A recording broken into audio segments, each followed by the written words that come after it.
एक मोठी बातमी सध्या समोर येते। खासदार संजय राऊतांचा राहुल गांधींना फोन गेल्याचं समजतंय। ठाकरे सेना काँग्रेस सोबत आघाडीसाठी आग्रही आहे अशी माहिती सध्या समोर येते। काँग्रेस सोबत राहावी यासाठी राऊतांनी राहुल गांधींना फोन केल्याचं समजतंय। या संदर्भात अधिकची माहिती देत आहेत आपल्या प्रतिनिधी रुपाली बडवे। रुपाली, काय सांगाल? मोठी बातमी आहे, काँग्रेस सोबत लढण्यावर ठाकरे सेना आग्रही आहे।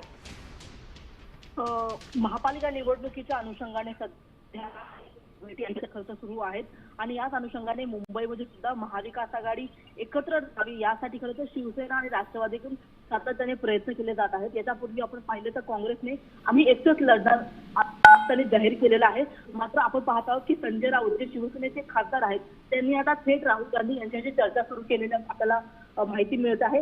या मुंबई पालिकेच्या संदर्भामध्ये राहुल गांधी आणि संजय राऊत यांच्यामध्ये फोनद्वारे संभाषण झाल्याचं सुद्धा आपल्याला प्राथमिक माहिती मिळत आहे। आणि आपण बघतो की ह्या येणारी पालिका निवडणूक जी आहे ती अतिशय महत्त्वाची आहे। त्याच्यामुळे महाविकास आघाडीकडून काँग्रेसने सुद्धा शिवसेना आणि राष्ट्रवादी सोबत खरं तर ही निवडणूक लढवली पाहिजे आणि यासाठी म्हणून राष्ट्रवादीचे देखील प्रयत्न आहेत आणि त्याच्याच पद्धतीने संजय राऊत देखील प्रयत्न करताना पाहायला मिळत आहेत। आणि त्याच्यामुळे आता संजय राऊत आणि राहुल गांधी यांच्यामधलं जे बोलणं झालेलं आहे त्याच्यानंतर आता काँग्रेसचं जे स्थानिक नेते आहेत ते काय निर्णय घेतात हे पाहणं अतिशय महत्त्वाचं आहे। कारण की आपण पाहत आहोत की स्वतंत्र लढण्यापेक्षा भाजपला जर रोखायचं असेल तर एकजुटीने लढण्याची गरज असल्याचं काँग्रेसच्या काँग्रेस शिवाय आपण बघतो की राष्ट्रवादी आणि शिवसेनेच्या नेत्यांकडून वारंवार सांगितलं जात आहे। त्याच्यामुळे येणाऱ्या काळामध्ये आता राष्ट्रवादी आणि शिवसेनेच्या या युतीमध्ये काँग्रेस देखील सहभागी होऊन पुन्हा एकदा महाविकास आघाडी म्हणून हे तिन्ही पक्ष पालिकेच्या निवडणुकीला सामोरे जातात का हे पाहणं अतिशय महत्त्वाचं ठरणार आहे। पण रुपाली, गेल्या अनेक दिवसांपासून खरं तर मवियाचा घटक पक्ष म्हणून मनसेला सोबत घेण्यास काँग्रेसच्या काही नेत्यांचा नकार होता, स्पष्ट भूमिका होती।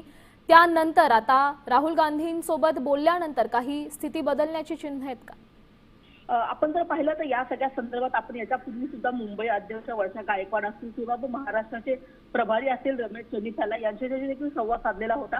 त्यांचं असं म्हणणं होतं की हायकमांडकडून आम्हाला आता तयारीला लागा म्हणून सूचना दिलेल्या आहेत आणि त्याच अनुषंगाने आम्ही आमची भूमिका जाहीर करून कामाला लागलेलो आहोत। मात्र आता हायकमांडकडे नक्कीच रुपाली, धन्यवाद दिलेल्या या सविस्तर अपडेटसाठी। आपण पाहू शकतोय मोठी अपडेट आहे। खरं तर महानगरपालिकांच्या निवडणुकांचं बिगुल वाजलेलं आहे, तारखा जाहीर झालेल्या आहेत। प्रत्येक पक्षानं रणनीती आखायला सुरुवात केलेली आहे आणि संजय राऊतांनी राहुल गांधींना सोबत लढण्याकरता फोन केल्याचं समजतंय। देश विदेशातील प्रत्येक घडामोडींचे लाईव्ह अपडेट मिळवण्यासाठी आता साम टीव्हीच्या सर्व सोशल मीडिया प्लॅटफॉर्मला लाईक, फॉलो आणि सबस्क्राईब करा। तसंच सर्व नोटिफिकेशनसाठी बेल आयकॉन प्रेस करायला विसरू नका।